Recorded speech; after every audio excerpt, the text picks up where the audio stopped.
भट्टकलिंग स्वामी ग्रंथराज लघुस्त्र में प्रमाण की व्याख्या के उपरांत अब नए की व्याख्या कर रहे हैं।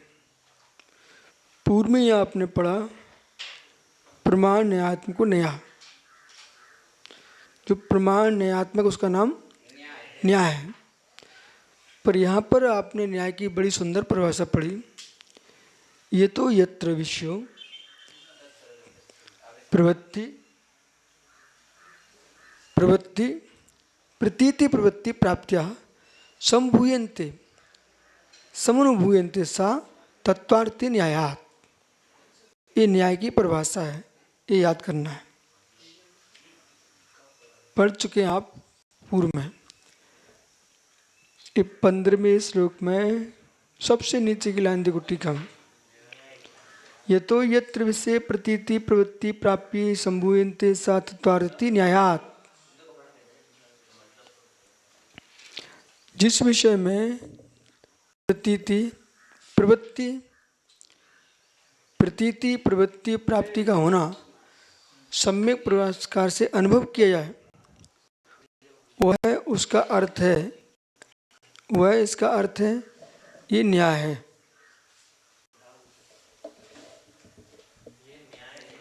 ये न्याय है।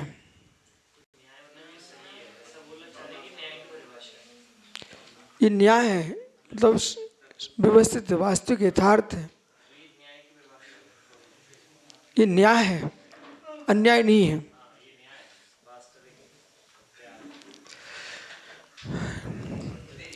श्रुत भेता न्याय सप्ताह नैयादि प्रभेदतः।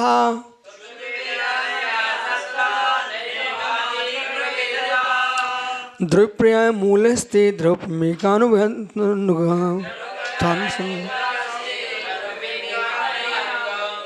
निश्चात्मक न्योपि व्यतिरेक पृथक्त्वतः निश्चय व्यवहारो तो द्रव्यपर्याय मासतौ।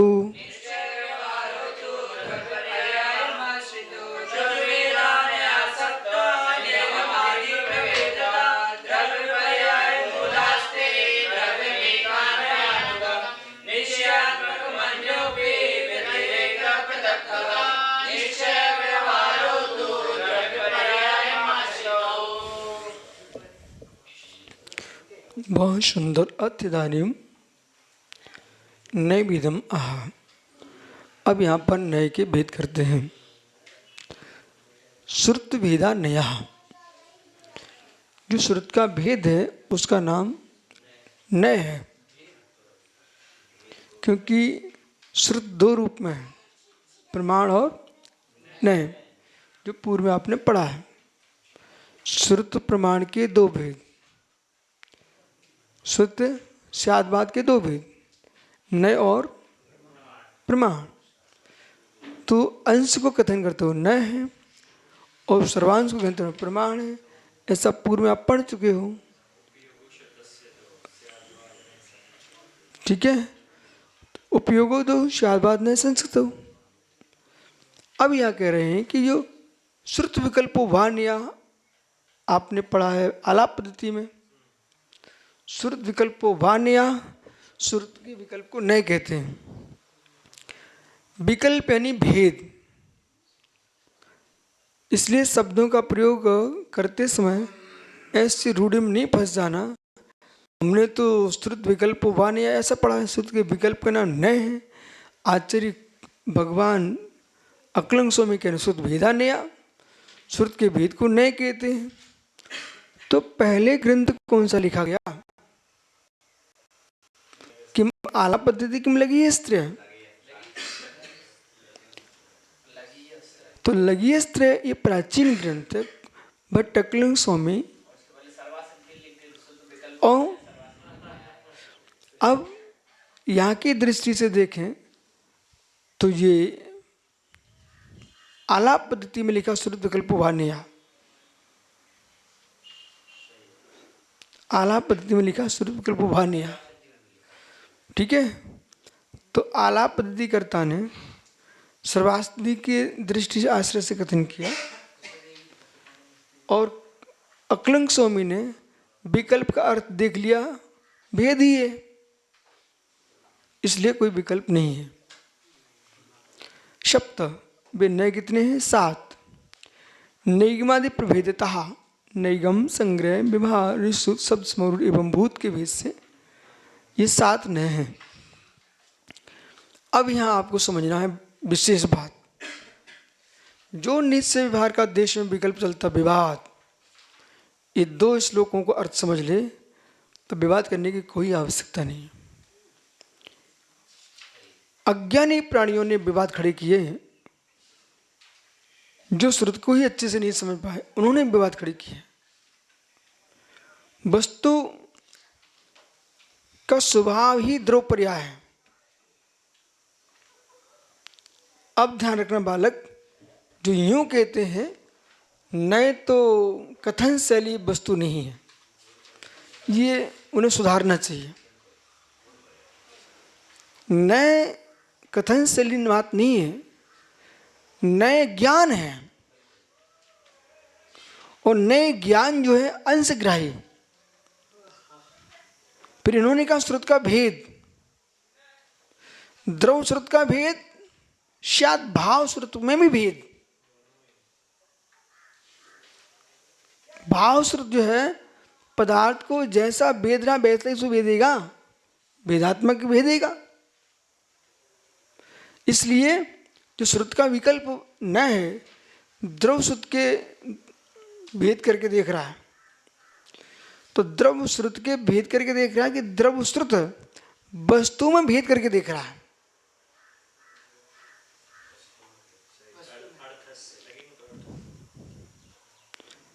तो वस्तु में भेद कर रहा है, वस्तु भेदात्मक है अभेदात्मक है।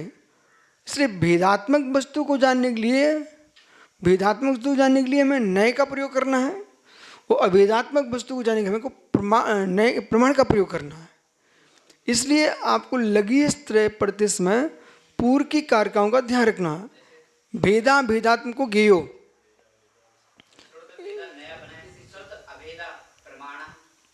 ठीक है, नहीं बोलना है ऐसा। क्यों शब्द जुड़े हैं? कुछ बोल दो सही है, ऐसे कैसे सही है? कैसा बालक है? मतलब तुरंत ही हमें यहाँ भरना, ये अपने आपकी परीक्षा में परीक्षा का विवेक होना चाहिए बालक, ऐसा नहीं बोलने का।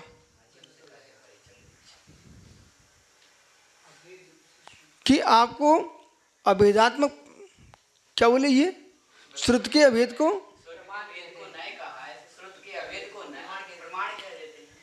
मतलब ऐसा जो कह रहा वो भी पागल और मान रहा वो भी पागल। बोले क्यों? यदि श्रुत के अभेद को नए प्रमाण कह देंगे तो मति ज्ञान का क्या होगा? ठहरिए एक मिनट को, अभी रुको ना, पढ़ाए तो विषय सुनिए। अब यदि इन्होंने ये कह दिया श्रुत के अभेद को प्रमाण कहते हैं तो एक ही प्रमाण बचेगा, जबकि मत स्तवति मना पर्याय केवला नहीं ज्ञानम तत्प्रमाणे, प्रमाण तो 5 हैं और इनने एक प्रमाण बना लिया अपने मन का। ये कैसे संभव हो सकता है? इसलिए बालक थोड़ा बुद्धि को खोलो, ऐसा नहीं होता है। यदि हमने ये मान लिया कि श्रुत के अभेद को प्रमाण कहते हैं तो प्रमाण की मट्टी पलीत हो गई।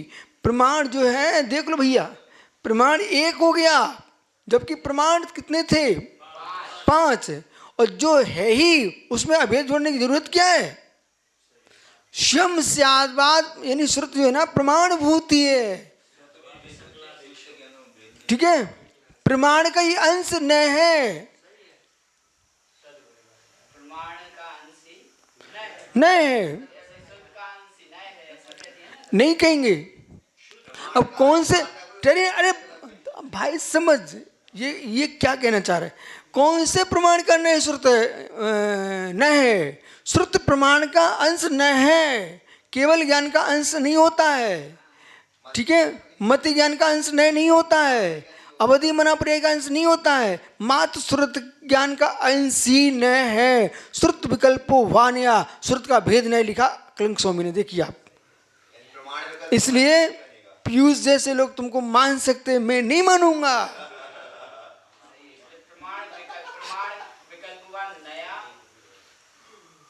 नहीं, प्रमाण विकल्प नया नहीं चलेगा, क्योंकि फिर केवल का विकल्प मानना पड़ेगा। भाई आप कृपा करो, नए सूत्र नहीं बनाना है, नहीं बिल्कुल नहीं बनाना, नहीं बनाना। हाँ, ना बन जाए इसलिए हमने आपको उत्तर भी दे दिया, ठीक है। आइए अब, हाँ धर्म रक्षक ही बनना, कृतांत बनना, कृतांत कृतांत नहीं बनना, तीर्थकृत बनना, तीर्थकृतांत नहीं बनना। लगी अष्टसहस्री। आइए, बहुत अच्छा आनंद आया। अब सुनिए, जो निश्चय व्यवहार पर लड़ाई करते हैं वे विवेकहीन है। मतलब कि ये तो परम सत्य है, निश्चय व्यवहार पर लड़ाई करने वाले लगिस्ते का दिन किया नहीं है, नहीं किया। बड़े बड़े विद्वानों को अपन ने देख लिया, बड़ौद में, दिल्ली में, अध्ययन ही नहीं किया। और कसाय की तीव्रता सत्य को बोलने नहीं देती, सारा धीरज। परसों एक व्यक्ति का निमुस्तु आया जिसने लगातार 4-5 महीने कसाय में जिया और कसाय उगली उसने, पर उसका परसों निमुस्तु आया। मैंने ग्रंथ भेंट कर दिया, मैंने कहा लो ये भाई को ग्रंथ दे देना, ठीक है। हमने एक ग्रंथ भेंट कर देना। मैंने कहा स्वास्थ्य वगैरह ठीक है आपका?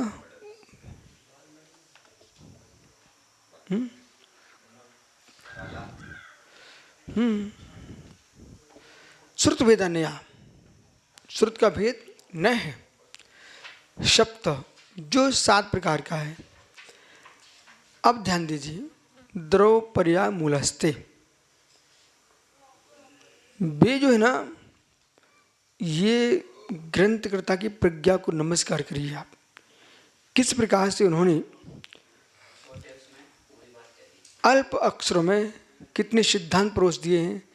आप पाठकगण, अध्येता इन श्लोकों को कंठस्थ कर लेते हैं तो हमारे श्रुत का संवर्धन, रक्षण हो जाएगा, तुम्हारी प्रज्ञा खुली रह जाएगी। द्रव पर्याय मूलस्ते, वे द्रव पर्याय मूलक हैं। अब हमने 7 भेद किए हैं। 7 भेदों में द्रव्यार्थिक नय भी है और पर्यार्थिक नय भी है। नैगम संग्रह विभार, ये क्या है? ये द्रव्यार्थिक नय है, ठीक है। नैगम संग्रह विभार। अब शब्द ऋसूत्र, शब्द समवरूढ़ एवं भूत, ये 4 नय पर्यार्थिक हैं, ठीक है। ये पर्याय की प्रधानता से कथन करते हैं। अब इन्हीं नयों में शब्द नय, अर्थ नय, ज्ञान नय, इन्हीं में से खोजना आपको। शब्द नय, अर्थ नय और ज्ञान नय। अब देखिए मित्र, शब्द नय, समवरूढ़, शब्द नय, समवरूढ़ एवं भूत, ये क्या है? शब्द नय। अर्थ नय, नैगम संग्रह विभार। अब इन्होंने ऋजु को भी ले लिया। अब ये अर्थ, अब शब्द नय, ज्ञान नय,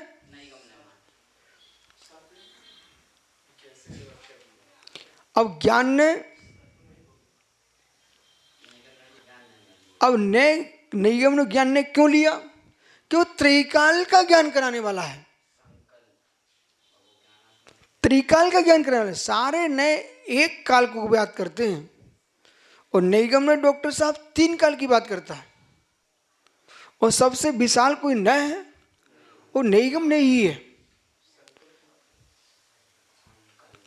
तो संकल्प मात्र ग्राही नैगम, ये परिभाषा सर्वासिद्धि की दृष्टि से कहो और जो आलाप पद्धति में देखो तो निगमा विकल्पो निगमा, ये व्युत्पत्ति अर्थ सर्वासिद्धि।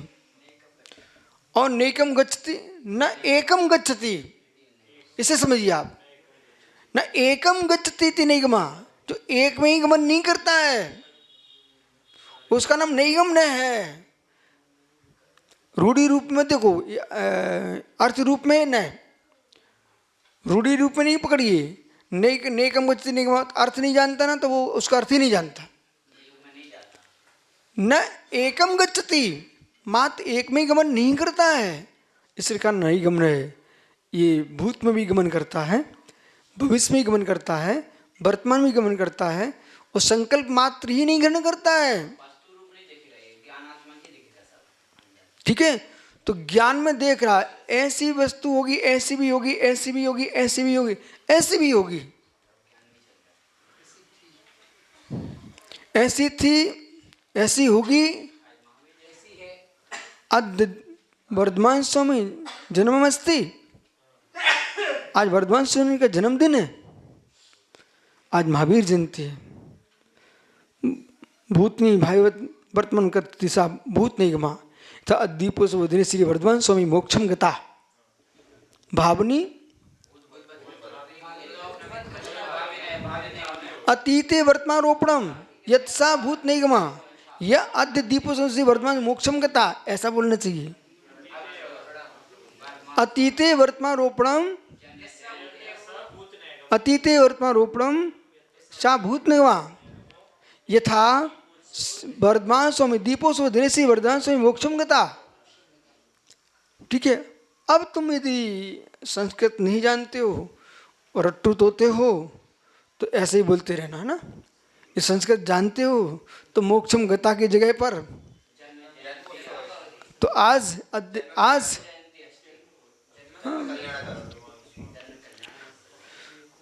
आइए, इसलिए नाम उनने लिखे नहीं हुए हैं, नहीं इंगित नहीं किए हैं। हम हमने शास्त्र की बात को पकड़ के रखा था, हाँ स्वीकार नहीं। ये क्या हो, इनकी भाषा में क्या हो जाएगा, इंगित किए हैं, मतलब कहीं थे नहीं, ये सुब्रत साग ने इंगित कर दिया, अपने मन से इशारा कर दिया है। तो आप बोलना तो सुंदर चाह रहे हैं, सुंदर बोलना चाह रहे हैं, लेकिन सुंदर बोलने के साथ सुंदर विषय तो अर्थ क्या ही होना चाहिए ना, अर्थस्य।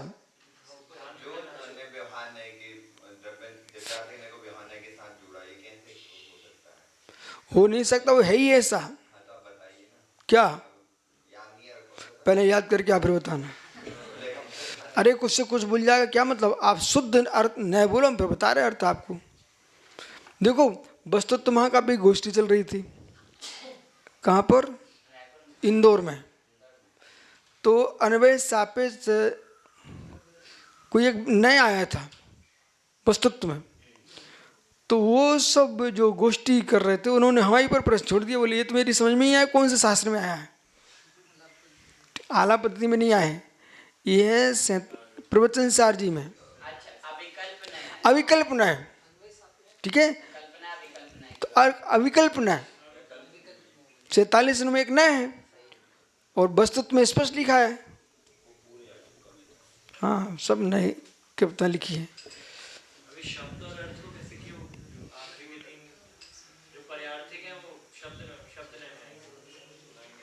सुनिए, देखो विषयांतर मत करो, आप मूल श्लोकों पे आ जाइए।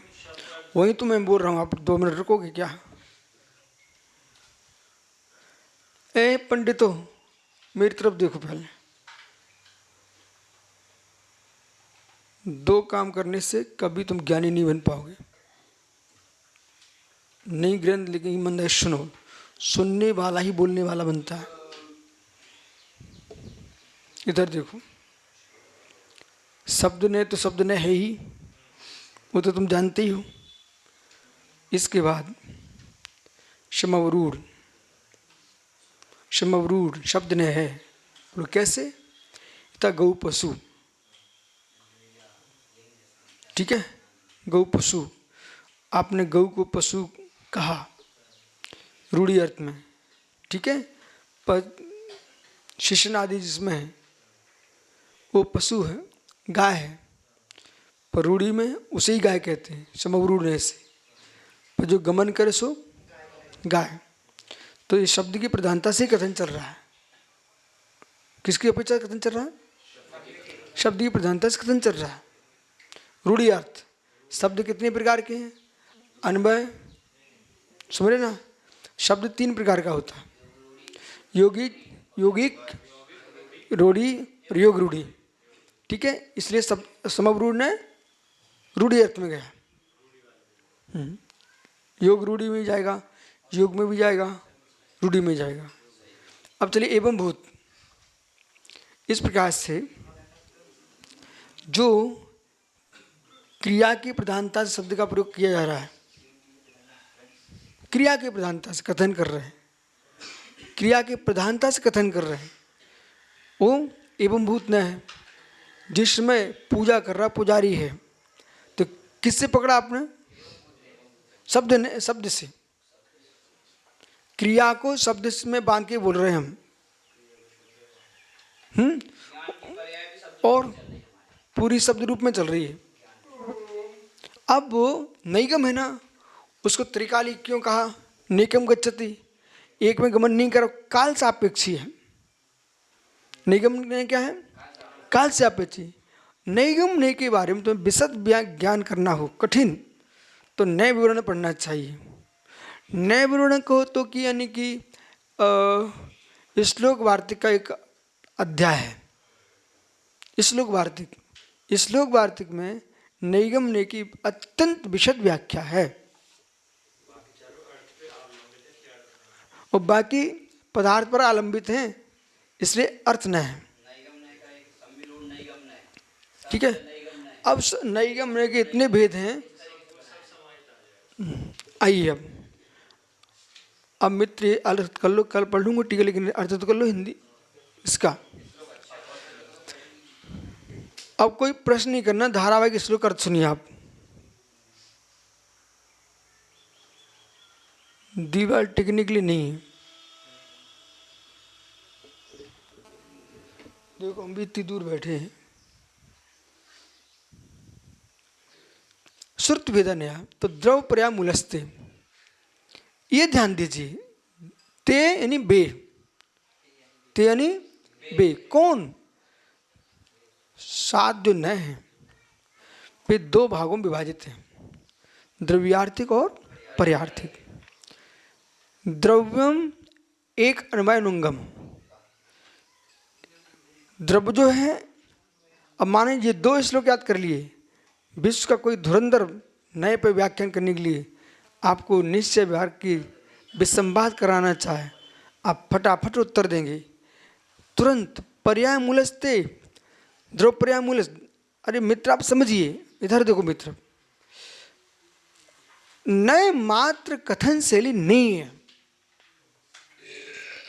नए ज्ञान है, नए ज्ञान है। सामान्य तुम्हें नयों का ज्ञान है कि नहीं, ऐसा कथन करते हैं। तो नयों का ज्ञान ये बहुवचन का प्रयोग कर दिया। क्यों कर दिया? क्योंकि 7 नए हैं, ठीक है, इसलिए नयों का ज्ञान है कि नहीं? नए ज्ञान है कि नहीं? नए ज्ञान है कि नहीं? एक का ज्ञान कर दिया। अरे ज्ञान है कि नहीं भेदा भेदात्मक? किसका? ज्ञेयों का। तो भेदा भेदात्मक को ज्ञेयो, भेदा भेदात्मक ज्ञेय है, नए नहीं है। भेदा भेद कौन है? ज्ञेय है। उन भेदा भेदात्मक ज्ञेयों को जानने वाला जो है वो नए है। अभेद को जानता द्रव्यार्थिक नए, और भेद को जानता है पर्यार्थिक नए, ठीक है। परंतु नए जो जान रहा है तो नए ही भेदा भेदात्मक है, कि जिन्हें जान रहा है वो ही भेदा भेदात्मक है। जिन्हें हम जान रहे हैं वो भी भेदा भेदात्मक ही हैं। ही क्या? ही एव। इसलिए द्रव्यम एक, द्रव्यम में का, इधर देखो, द्रव्यम में का, द्रव्य एक, अन्वयानुंगम, अन्वयांग जो है वो एक द्रव्य को ग्रहण करता है। द्रव्य में का ध्यान दो तो ही समझ में आएगा, विश्वास रखिए। आप इनको लिखे सरल मत में पकड़ लो। समकित सागर जी, द्रव्य में का, द्रव्य अपने आप में एक ही होता है। प्रत्येक द्रव्य अपने आप में एक है और पर्याय अनेक ही होती हैं। द्रव्य पर्यायों में भूत, भावी, वर्तमान तीनों पर्यायों में एक होता है, उसका नाम द्रव्य होता है। अरे भाई मत करो विघ्न। जब अन्वय बोल दिया, बार बार एक का कथन कर रहे हैं ना, एक होता है। अब एक क्यों का अन्वय होता है, एक क्यों का अन्वय होता है। अरे भाई मत बोल। एक होता है क्यों, अन्वय होता है क्यों, जितनी पर्याय होती रहेंगी वे बदलेंगी, द्रव्य अनुचित रहेगा। इसलिए जो द्रव्य है निश्चयात्मक हो, द्रव्य है द्रव्यार्थिक निश्चयात्मक हो, निश्चयात्मक होता है। अन्योपी, अन्य यानी पर्यार्थिक, व्यतिरेका पृथकत्वा, व्यतिरेक है पृथक है। इधर देखो, मैं जीव द्रव्य, त्रिक सामन उड़ता सामान, त्रिक सामन उड़ता सामान, सिद्ध सागर जी, त्रिक सामन उड़ता सामान, पीयूष, त्रिक सामन उड़ता सामान, महात्मा जी,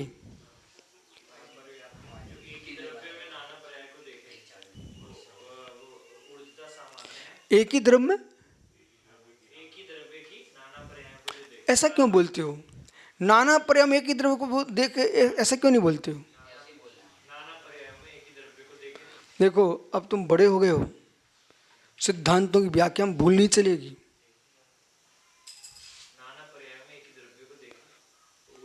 पूरा पर परापर व्याप्ति, परापर विवृत व्याप्ति, तो पर अपर में जो व्यावृत्ति चल रही है, भूत में भी, भविष्य में भी, वर्तमान में भी, पर वो हमको दिख रहा है एक, वो है द्रव्य। यही है त्रियक, यही है उड़ता सामान। जैसे कि उदाहरण दिया, कोस, कुसूल, स्थास, शिवक, छत्रक, इन सब में मिट्टी वही है। यह है उड़ता सामान। अब ये त्रिक सामान, खंडी मुंडी गौ, तो गोत नाना पर्यायों में, नाना द्रव्यों में, तो सादृश्य परिणाम जो देखा जा रहा है वो त्रिक सामान्य है। जैसे खंडी मुंडी गाय, तो मैं उसमें गोत देखना है, ये क्या है? त्रिक समान। ये दक्षिणी है, उदीची है, ठीक है ना, पूर्वी है, पश्चिमी है, ये सभी जैन धर्मात्मा हैं। तो मैं इसमें क्या देख रहा हूँ? सब में जैनत्व तो देख रहा हूँ। ये त्रिक सामान्य है। अब खंडी मुंडी गाय तुम कब तक बोलते रहोगे? कुछ अपनी बुद्धि तो लगाइए, दृष्टांत बनाने के लिए बोले। ये क्या है? त्रिक सामान। अब यहां जो किस सामान की व्याख्या की है अभी यहां पर? ऊर्ता सामान की व्याख्या कर रहे हैं। तो निश्चयात्मक अन्योपी, तो निश्चयात्मक जो अन्वयभूत है, निश्चयात्मक है, अन्वयभूत है, पर्यायों में अन्वयभूत है उसका नाम बदलेगा नहीं, नष्ट नहीं होगा, उसमें बदलेंगी। द्रव में बदलती है, द्रव बदलता नहीं है। द्रव में बदलती है, द्रव बदलता नहीं है। देखो बदलती है वो स्त्रीवाची जा रहा है, बदलती है वे पर्याय है, बदलता नहीं है पुरुष है, द्रव्य है। आइए तो निश्चयात्मक अन्योपी, निश्चयात अन्योपी, तो निश्चयात्मक छोड़ देना, कहाँ? द्रव्यार्थक न्याय में। अब फिर कहना अन्योपी, अन्य भी व्यतिरेक, व्यतिरेक वे व्यतिरेक है, वो मतलब प्रतिगत्वाग, प्रतित्वंगा, ये प्रतित्वांग है, वे अन्वांग है, ये प्रतित्वांग है, वो अन्वांग है। ठीक है, तो अन्वय व्यतिरेकांग, कैसी है वस्तु? अन्वय व्यतिरेकांग। क्यों क्यों क्यों? ये बदलती रहती, परिवर्तनशील है, एक होने पर भी एक ही नहीं रहती, एक समय में एक रहेगी। एक द्रव अनंत पर्यायों का स्वामी है, एक पर्याय अनंत द्रव्यों का स्वामी नहीं हो सकती। शीलवंती नारी के समान, शीलवंती नारी के समान, शीलवान पुरुष के समान। सुनो क्या मतलब निकला, दृष्टांत को पकड़ी ना। शीलवंत पुरुष भी है तब भी चक्रवर्ती छाक समय दृष्टि 96,000 रानियों का स्वामी, परंतु एक नारी 96,000 पुरुषों की स्वामिनी नहीं बन सकती। सुनी नहीं रहे हमारी बात को? तो पर्याय जो है शीलवती नारी के समान, वो एक ही द्रव्य में रहेगी, परंतु एक ही द्रव्य में रहने पर अनेक हो सकती है, परंतु अनेक पर्यायों में एक द्रव्य नहीं रहता। द्रव्य समझ गए? ये निश्चय व्यवहार की लीला। इसलिए एक लाइन बची, निश्चय व्यवहार हो तू, यही निश्चय व्यवहार है। जो द्रव्य को ग्रहण कर रहा है वो निश्चय है, और पर्याय ग्रहण कर रहा है व्यवहार तू, द्रव्य पर्यात्मक आश्रित। वे कैसे है? निश्चय व्यवहार द्रव्य पर्याय के आश्रित हैं।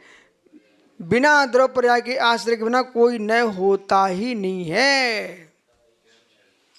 प्रत्येक द्रव्य मतलब प्रत्येक नय द्रव्य पर्याय के आश्रित हैं, ये सूत्र आज ध्यान रखना। द्रव्य पर नय कैसे हैं? द्रव्य पर्याय के आश्रित हैं। तुम सहसार कहाँ छोड़े आए? तो ये तीनों का एक साथ बैठना बंद हो गया क्या?